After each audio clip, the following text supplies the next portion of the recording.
Сейчас, в соответствии с проектом, у нас ведется поэтажный демонтаж.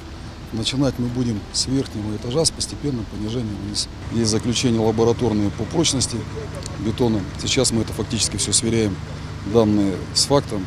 То есть после этого именно технология демонтажа, скорость производства работ напрямую зависит от лабораторных анализов, которые делались до этого. Чем выше прочность бетона, то есть, соответственно, его демонтаж конструкции будет дольше.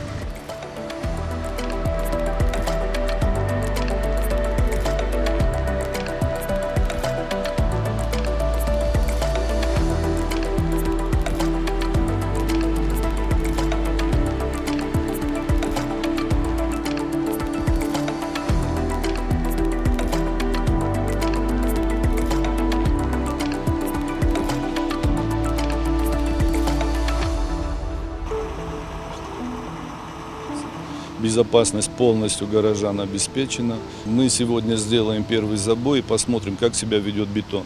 В случае, если возникнет необходимость дополнительной техники, она буквально за день, за два придет.